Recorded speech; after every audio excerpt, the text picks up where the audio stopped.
So welcome to the March meeting of NJAG. We are honored tonight to have Dr. Prudence Jones give a talk on constellations from long ago. At any rate, I only met Prudence less than a year ago. She joined the club, which is good. We have a friend in common with Gray, and that would be a good link. And so I've been enjoying getting to know her, and sorry that I retired from Montclair before I had a good chance to get to know her. We're both professors here. She got her PhD at Harvard, so some little college up in New England somewhere. At any rate, we're very happy to have Prudence Jones. So please tell us about Constellation Myths and Antiquity. Yes, it's wonderful to come to the other side of the campus from Dixon and talk to people over here in this lovely building. So I'm going to talk a little bit about constellations and the ancient world, and a little bit about sort of how we know what we know and some of the gaps in our knowledge, some of the things that maybe we'd like to know but we don't know. So first of all, when we think about what we can discover about constellations and the stories about them, we probably all started by looking at a star map. And maybe we wondered who drew the shapes, who chose what was going to be on that star map, and maybe what are the origins of some of the stories behind those constellations. And have they always been that way? Do they change over time? Do new ones ever get added? So I want to look at a few examples from over a very long period of time. So we can see that sky charts used to be much more colorful, but even when we look at fairly old star charts, we can probably recognize some constellations if we know them today. So this is a very long history of some of the same patterns in the sky. So how do we go about finding out maybe what the first stories we have about these constellations are? Well, I study ancient Greece and Rome, and the constellations go back even further than that. The Babylonians, in fact, had two sets of constellations. They had one they used in religious contexts, and those represented their gods and the symbols of those gods, which were often animals. And then they also had a set of constellations that was for a more practical purpose, was tied to the agricultural year. And those constellations tend to depict agricultural activities and implements. Now, the divine set is what comes eventually to us via the Greeks and then the Romans. But there are some relics of this agricultural set. So we'll see a little bit of that tradition as well. So if we're going to look at our Greek sources, how far back can we go? What are the earliest Greek stories that we can access? Well, the beginning of Greek literature is the Homeric poems, the Iliad and the Odyssey. And the Greeks had an idea of what Homer looked like. We're a lot less confident about that. We're actually less confident about if Homer was actually one individual, or if he's a name that gets attached to a storytelling tradition, because all of these stories are older than writing. All of these stories were passed down generation to generation in oral format before they were ever written down. And it was the job of rhapsodes, of bards, to perform these myths and epics. So the earliest stories we have are from Homer. We think the version of the texts of the Iliad and the Odyssey, I say texts very loosely there, dates to about the 8th century BC. Is that when they wrote them down? No. Oh. Okay. Probably the 7th century. When did they write it down? 7th to 6th century BC, probably a stable text in the 6th century BC. But we can tell linguistic that there were the parts of the composition were definitely 8th century BC. I won't go into it, but some words in the Iliad and Odyssey clearly come from even earlier than that time. So this is a tradition. We can't put an exact date on it. So we have this Homeric tradition, we call it. We get some of our myths from there, and in fact, some of our star myths. Hesiod is another archaic Greek poet, and he gives us a lot of other myths. So Hesiod wrote works called the Theogony, which is about the origin of the gods, the Works of Days, which is a poem that explains a lot of things about farming and the agricultural year. And we think, well, the Greeks thought they knew what these people looked like, but, you know, they were hundreds of years before these portraits would have been made. So Greeks thought they looked like wise old. All right, so what is actually the earliest constellation story that we can find in Greek literature? Turns out it's the Pleiades. So the Pleiades, well, we get them in both Homer and Hesiod. Hesiod actually gives us a little bit of the plot of the myth. Homer kind of mentions them. So Hesiod refers to them as the daughters of Atlas, and he describes them as fleeing Orion, which is relevant in the sky and in. So the Pleiades were 7 mountain nymphs. They were daughters of the Titan Atlas. He's the guy who holds up the sky on his shoulders. And they're probably the most famous of them was Maya, who is the mother of the god Hermes. And then several of the other Pleiades were believed to be ancestress of some prominent families in ancient Greece. So it was all the rage to kind of trace your ancestry to figures from mythology in the ancient world. I mean, why not? Anyway, while Atlas was busy holding up the sky, of course, he wasn't able to protect his daughters. And this leads to Orion, who is a giant in Greek mythology, chasing them. And to save them, Zeus transforms them into doves and then places them in the sky as stars. Orion, of course, also ends up in the sky, and he seems to pursue them across the night sky. Hesiod brings in the agricultural component. Hesiod talks about the Pleiades in terms of helpful signs for farmers.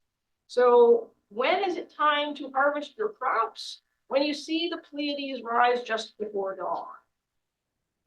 And then when the Pleiades set just before dawn, that's the time to plow. So these are, you know, how do you know when to do things? You have to look at the sky in the ancient world. And so Hesiod has lots of these little tricks for knowing what to do at what time of year. And the other thing besides agriculture that the Pleiades were associated with, and a number of constellations were associated with, is seafaring, navigation. So Hesiod also mentions, you know, that if you by looking at the Pleiades, you can figure out when the best season for taking the boat out is. So, Dr. Jones, Yes. Just a quick question. So, from this, is this something that would be like spread all over and passed around campfires and in villages, or was it really kind of concentrated and many of the common people would not be aware of it? I was just kind of curious how extensive people used this and talked about it. That is a wonderful question, and it's one that we don't have a definite answer to. So we can speculate a bit. Now, because Homer and Hesiod, because these works would have been shared in a storytelling format, they probably would have had quite a wide circulation. But unfortunately, we don't have hard evidence from the ancient world of exactly who was listening to these things. But we do know that it was, telling these stories was a profession. There was a profession of people who did this. So hopefully you had one near you, I think is what we can say. Yes. Did the storytellers walk from village to village, telling stories like they did in medieval times? Probably. We don't, again, We don't know. We don't have anyone tell us that specifically, but we could infer that probably they did. How widespread was the Iliad and the Odyssey when it was written down? Like, Very. so that's Even- like the commoners even got to it and everything? Well, commoners is tricky. Throughout the ancient world, even into the Roman Empire, we have to remember the majority of people on Earth would have been completely illiterate. We, as classicists and historians, of course, get a lot of our information from texts. That means we are only seeing, if we're looking at text, a very small stratum at the top of the hierarchy of society. We are going on an overrepresentation of evidence from educated and wealthy people. Most common people, most people in, the Greek world, let's say, I'm talking about the Greeks now, would have been subsistence farmers. They never would have written anything down in their life. They might have never known how to read or write in their life. They would have left really no trace unless part of the wall of their house happened to remain or something, and archaeologists can study that. So the Archaic period, we have a very small amount of evidence about, because we do not have written texts yet. So we have a lot of blanks to fill in, but that's good and it's intriguing, and we can work with archaeologists to learn more. So when Homer and Hesiod mentioned these things, the people who knew about them would have heard them as stories, performances of these poems, but they wouldn't. I mean, even in the Roman world, it wouldn't be common. Like, if you had a bookcase full of books in your house, you're wealthy. Because every book has to be hand copied.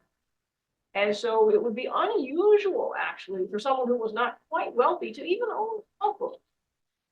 So written texts were a different thing. And there are certain things about the ancient world that are very hard for us to get used to. And this is one of the big ones.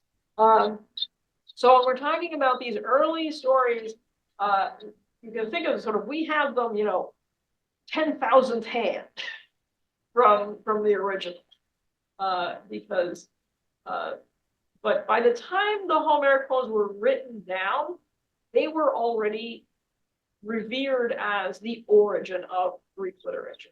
So among people who were familiar with literature in the Greek world, they would have been familiar with the Homeric poems if they were familiar with anything. These are the foundational works. Odysseus in the Odyssey uses the Pleiades as part of his navigation.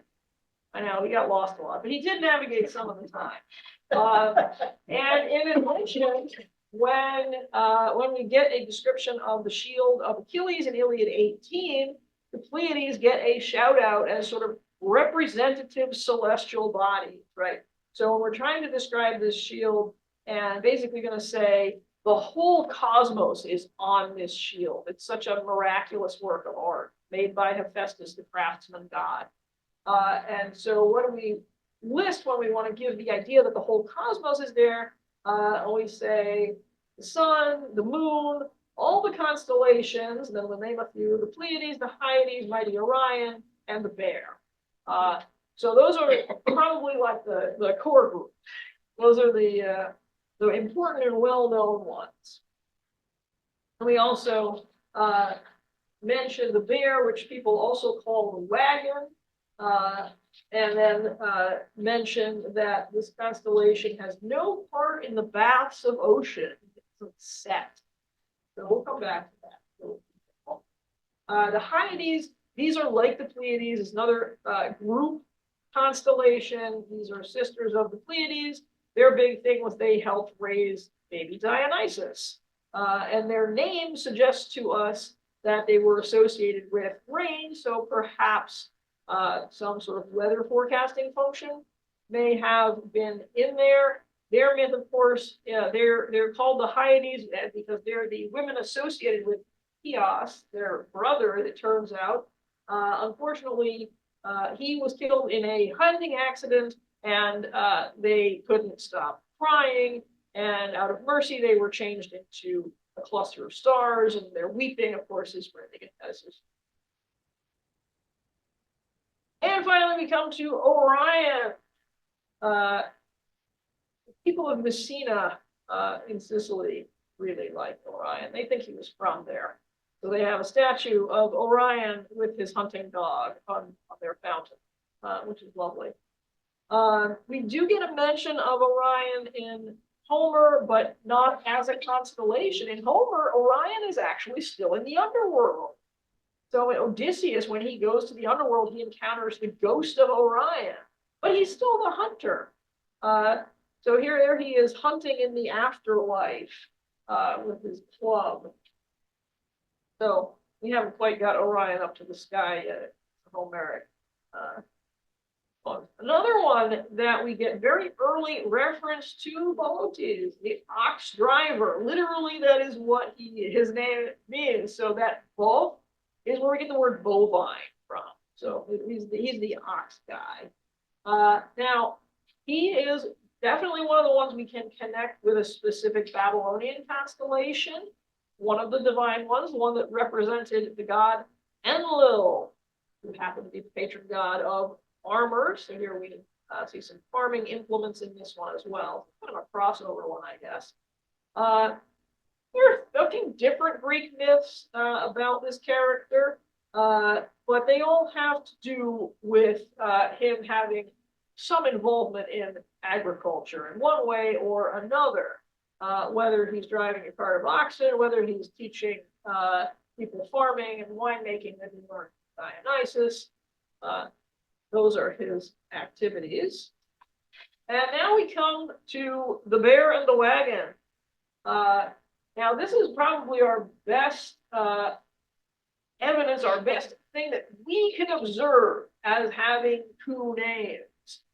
Because Homer, whenever he refers to the bear, Ursa Major, he sort of adds that little tag that some people know as the wagon. So again, one that is an animal, symbol of a god, and then another interpretation that is to do with farming. The bear myth in Greek tradition, of course, is the story of Callisto, who was a follower of Artemis. Again, Zeus got himself in a lot of trouble pursuing the ladies and then having to make them into constellations at some point. Zeus had a problem. Anyway, Callisto becomes pregnant. Of course, Zeus's wife Hera does not like Zeus's extracurricular activities at all and turns her into a bear. In some versions, it's Artemis who does this.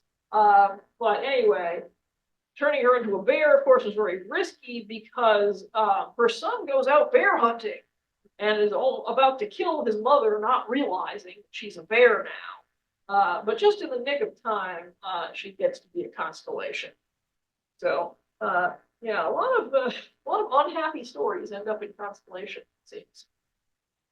But we can also see in part of that constellation, we can see the wagon or the plow. And again, we do the same thing, right? We see the Big Dipper as part of Ursa Major. So we do the same thing where we can find two shapes in a single constellation. The Romans even had another one. The Romans referred to the Big Dipper as the Septentriones, the group of 7 oxen. And because that constellation is in the north, this word Septentriones in Latin comes to be just a synonym for north. So we see that word outside of specific astronomy. I think Carl Sagan did, when he did Cosmos, he did an episode with Ursa Major, and he saw all the cultures, how they saw it. He said they had the oxen, the bear, and there was one, I don't know who it was. It was supposed to be a guy walking with a bird on his shoulder, being followed by a seal. How they came up with that, but it had it drawn out, and I was like, that's pretty wild, imagination. Yeah. I like that the guy has a pet seal. That's fantastic.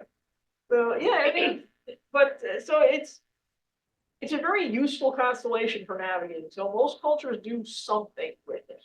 All right. So how are we getting these things though? Let's try to jump a little bit ahead in time from the Archaic period to the Hellenistic period. So the Hellenistic period is the period of time following the death of Alexander the Great. So basically, after Alexander dies and his empire, during the time that his empire sort of gets split up to the time where Rome emerges as the superpower in the Mediterranean. That's the Hellenistic period. And the Hellenistic period, it was so nerdy. Oh, they loved libraries, they loved astronomy, they liked studying things. They were like professors. They were so they had the Library of Alexandria to work in. And so they were fascinated with this intersection of science and mythology that they could find in astronomy.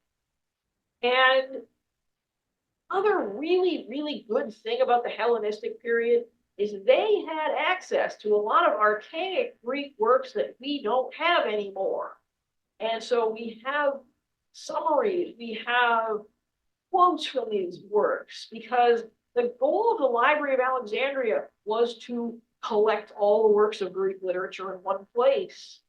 And so they were great collectors. And of course, then you have people working at the library who will read all of these works and write commentaries about them. So we know about works that we don't have. Now, there's a work that really would be nice to have. As it turns out, Hesiod, in addition to the ones we have, he wrote another work that was about astronomy. So there was even more, but we don't have that. We have a couple of fragments of it, quotes in other authors that talk about the Pleiades and the Hyades.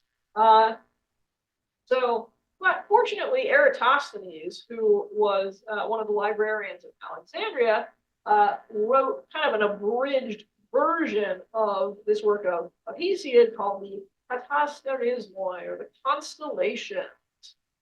Well, that work is lost too. We don't have Eratosthenes' work either, but we have a summary of that. So we have a summary of an abridgment of a thing.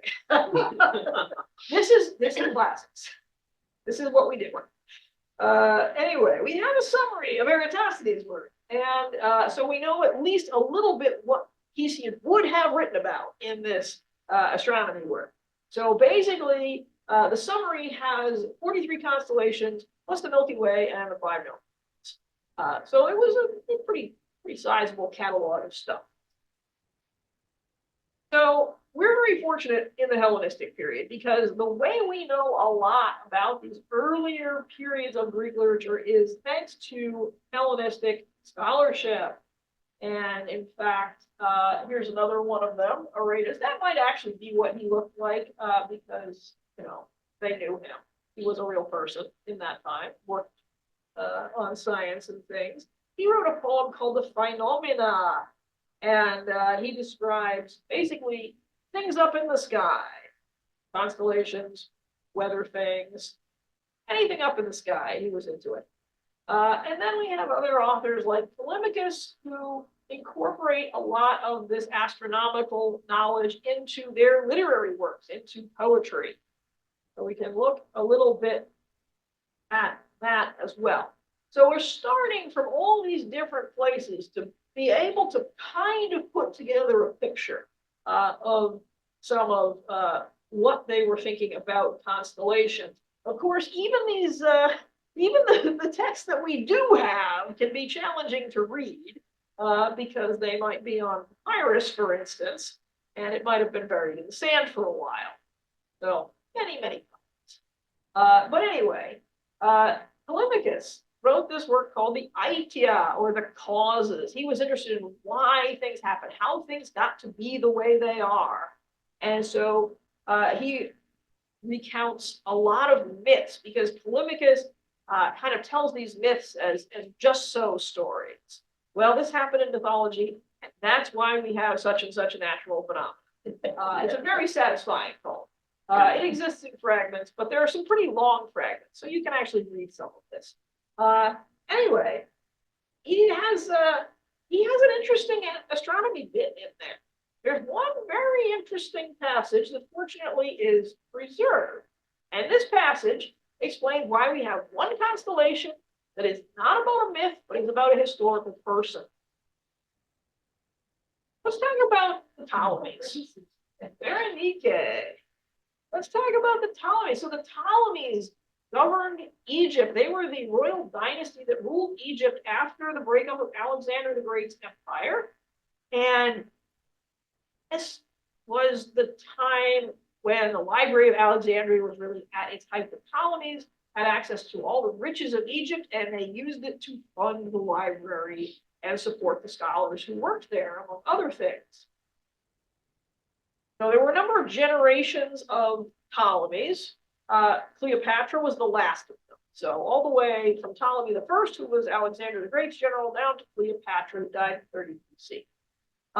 Anyway, in there was Berenike II. So she was one of the members of this royal family, and she was the wife and cousin of Ptolemy III. And they were pharaohs. They were rulers together, and as was traditional in the Ptolemaic dynasty, the women could play quite an active role in ruling. So she would have been very well educated. She would have been involved in governing alongside her husband.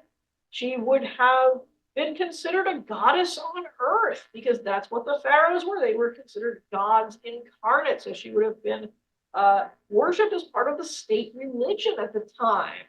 And we have lots of very nice things from the Ptolemaic period because they had a lot of gold. So we have things like this lovely gold coin showing Berenike. So there was a series of wars that the Ptolemies had with Syria. And there was this one, the Third Syrian War, and this is relevant to us. Because Ptolemy himself, Ptolemy III actually went off to fight in this Third Syrian War. And Berenike, left behind in Egypt, was quite worried about him. He went out to, try to add some new territories to the Ptolemaic Empire. They're trying to expand. Everybody's trying to expand. Eventually, they run up against the Romans, and that's not so good for them. But this time, he's doing really well. Like, this goes well for him. But his wife is home. She's worried. So she goes to the temple and makes a promise. Funny to imagine one goddess praying to another, but there we are. She prays for her husband's safe return, and she promises that if he comes back from the war safe, that she will cut off her long hair and dedicate it in the temple as a gift to Aphrodite. A specific temple where another member of the Ptolemaic family, Arsinoe II, is worshipped as an incarnation or a version of the goddess Aphrodite. This temple, incidentally, was an appropriate one to pray at because it was where people would pray for safe return from a voyage if they were like sailors and going out. It was by the coast. And also, women might pray to Aphrodite for, good things to happen in their love lives. And so we kind of have the confluence of those things. Good things will happen in her love life if her husband comes back from his journey. So this is an appropriate place to pray. And people do, in fact, in the ancient world, make religious vows. They promise certain things. If I just survive, God's preserved me, I will give a gift, I will make a donation to the temple. Often sailors would say, if I survive this shipwreck, I will go straight to the temple and hang up my wet clothes as an offering to the gods. Wet clothes in the temple. So this is not an unusual thing to do. So she promised her hair. She's going to cut off her long, luxurious hair if her husband comes back. Well, Turns out he does come back, and she dedicates her hair, but then something really weird happens. It disappears. That usually means when you make an offering, it appears that you leave God. Now, the court astronomer, this who doesn't have a court astronomer? The court astronomer, this was a good job. Conan, he said, I think I know what happened. Your Royal Highnesses, as the astronomer, I can assure you that the lock of hair was taken up to the heavens because there it is, right there. It's stars now. He was a smart guy. He knew where his paycheck was coming from. Right. This guy was on the ball. Everybody loved this, of course. Berenice was so happy. So, yes, Conan was an astronomer and a very shrewd political guy. So, anyway, he was kind of there and at the height of things at Alexandria. He would have overlapped with Eratosthenes, calculating the circumference of the Earth. He corresponded with Archimedes. So, he was there. Now, what happened? Well, the royal family, of course, needs to make a big deal out of this. This is important. Oh, we have a constellation now. We need to celebrate this. So, in addition to Aphrodite, of course, you can, when you have polytheism, you can associate gods with one another. You can have syncretism. So, you can say, okay, Aphrodite, yes, the Greeks have Aphrodite, and she's kind of similar, though, also to the Egyptian Isis. And the Egyptian Isis also has some features in common with Demeter.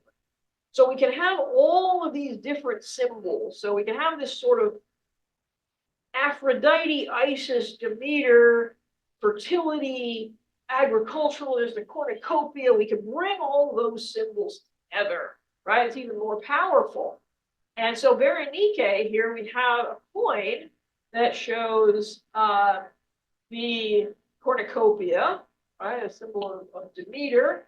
And then we have stars on either side of it. So the constellation. So sort of commemorating this event. And the text on the coin says, of Queen Berenice. So this coin is belonging to and sponsored by Queen Berenice. Coins are a wonderful way to communicate in the ancient world because they pass through lots of people's hands. Well, I mean, gold coins through fewer people's hands, right? But theoretically, they're currency. You can pass them around. And because, yes, there's text, but there's mainly images. Even people who are illiterate can get a message from a coin. So coins are a way of communicating, especially across classes. More so the bronze coin, really. But anyway, we can put these symbols. Yes. In that genre, there's a new coin coming out in June, a new quarter for the United States, featuring Vera Rubin, astronomer, for whom a new telescope is being built at this moment. But she's getting a coin as well. Oh, good. She's right up there with Berenice. Absolutely. I mean, you gotta have one. So yes, it's nice being on money, I think. So Berenice got to be on a lot of money. And Callimachus, back to Callimachus. The reason we kind of know about all this is Callimachus also made a big deal of this in his poem, the Aitia. So we don't have to scratch our heads about what are those stars doing on that coin. We can use this literary work to kind of help us put the whole story together because Callimachus tells us the whole thing, right? How Conan looked up, and by the way, this section of the poem is written as though the lock of hair is speaking. So this is the eye is the lock of hair, the hair. Having looked over the whole sky, Conan saw me in the air, the lock of Berenice, which she dedicated to all the gods. Just now, my sister locks, i.e. the one still on her head, presumably were lamenting me, newly shorn as I was. And so on we go with the lock of hair telling the story, and how this particular lock of hair that gets dedicated to the temple goes up to the heavens. And he continues here about where in the sky this is going to be located, going to be next to Ariadne's crown, i.e. Corona Borealis. And then again, the reference to setting is as bathing in the ocean. That's the Hellenistic poets really revered Homer as well. Everyone did. And they like to borrow some phrase, like to echo Homer. So that bathing in the ocean is a nice nod to Homer and his references to constellations there. Okay, Callimachus's poem is fragmentary, but luckily there was this Roman poet Catullus who made a translation of Callimachus's poem, or at least this part of it, so we can fill in the missing bit from Catullus. And it's the other version of a version of a version. Yes. Anyway, Catullus gives us a little bit more where after the Callimachus drops out there's a whole papyrus about exactly where this constellation is. So we can see that Catullus, and here we have where we can actually look at that today, and it's meant to look like a lock of hair. So we middle target. All right. So here we have myth making all tied up with political power. And what do you know, if you're going to make a new myth, you better make the people in charge happy. And the Romans sort of caught on to this. And so I want to close with not a constellation example, but one more example of using astronomy to make myth. So we're myth making in real time, right? The stories like Orion and the Pleiades, those come from way back. But the Hellenistic period, with the lock of Berenike, that we can see the myth take shape in real time. And the Romans like to, see themselves up there culturally with the Greeks. And so let's do one more. Let's see what the Romans did with this whole celestial myth making thing. All right. So shortly after the end of the Ptolemies, after the death of Cleopatra, the Asp and all of that, we have Octavian. So Octavian, of course, is the successor to Julius Caesar. Julius Caesar gets assassinated. We're coming up on the anniversary of that later this week, March 15th. So, wear your black. Or Caesar. Forgive. Or, or stab something. I mean, depends what side you're on. Both sides. I mean, there was a civil war after Caesar was assassinated. People disagreed about whether that was a good thing to do or not. So there was a whole civil war. Anyway, in a somewhat surprising move, Julius Caesar, in his will, names his 19-year-old great-nephew Octavian as his heir. Mark Antony was not pleased. Mark Antony was kind of expecting that he would be the official successor. But instead, here comes this kid. And in fact, Octavian was basically on the ancient equivalent of junior year abroad and had to kind of rush home because of this. So here he is 19, and he's sort of thrust into the political spotlight all of a sudden. But he was an extremely politically savvy guy, and he made the most of his opportunities.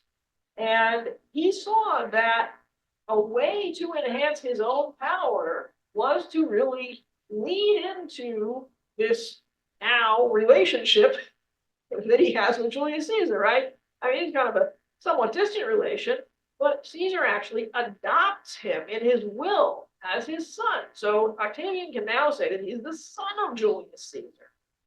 And he's going to keep that in mind. He's going to try to build on Julius Caesar's base of power. Now, Caesar is assassinated in 44. In 42 BC, the Roman Senate, most likely influenced heavily by supporters of Caesar and Octavian himself, decreed that Julius Caesar had become a god.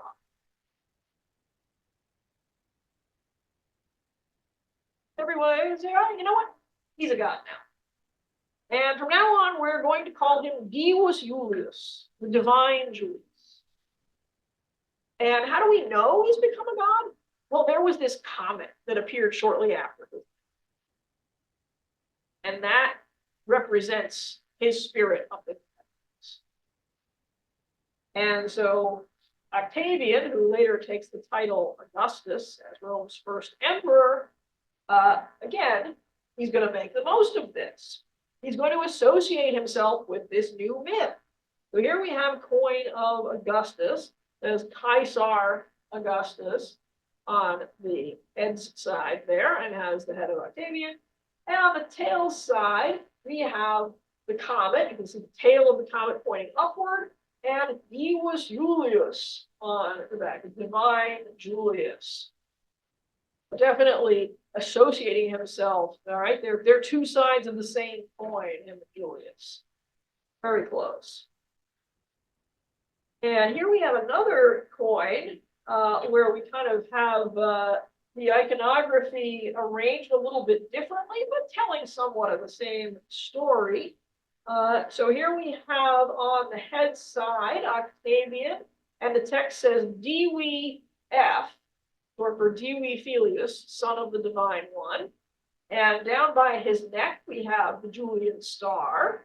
And then on the tail's side, we have a laurel wreath. Julius Caesar was famous for always wearing a laurel wreath. Suetonius says it was to cover up his receding hairline. And we have Divus Julius, the divine Julius, on the back. So lots of myth making going on there. And so this apotheosis of Julius Caesar is Octavian's big moment to essentially associate himself with divinity. Now, notice that he does not proclaim himself a god like the Ptolemies. This wasn't the tradition in Rome. That wasn't for a while until the emperors would start saying they were gods on earth. The Romans would have had a big problem with a living person being considered a god. That wasn't part of their religious belief system. They did not believe that. At that time, they believed that living people could also be gods on earth.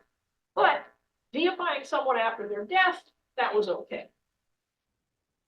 They could wrap their head around. So Augustus has to walk this thin line, right? He borrows a lot in terms of the imagery of power from kings like the Hellenistic kings, like the Ptolemies, but he's very careful not to say, I am divine, right? He is Divi Filius. He is the son of a god.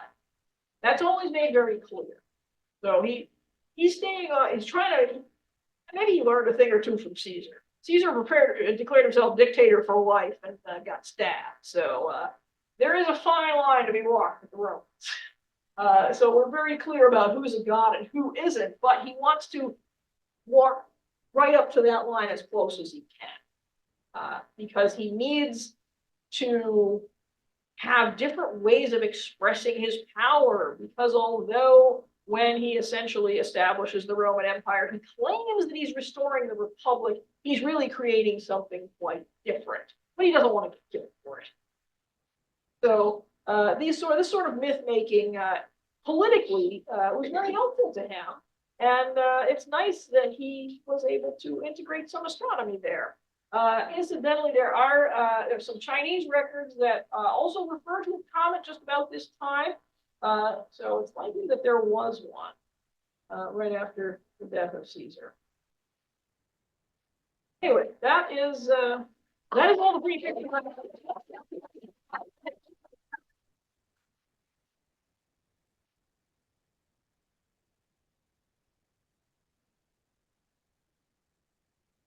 Did he make the divinity work any better for him? In any? Yeah, he died in his bed. He didn't Well, get a that's pretty so, good yeah, these days, right? I'd say he did it successfully. One interesting thing about Augustus, he did allow himself to be considered a god on earth in the eastern provinces where that was part of their religious tradition. So there were actually temples to Augustus, just not in Rome. And he was also careful to say it would be, a temple to Augustus and the personification of peace, for instance. So he would associate himself with something else. So he's walking that fine line, and some things will fly outside of Rome when they won't fly inside of Rome. So where was the east? Constantinople and. Asia Minor.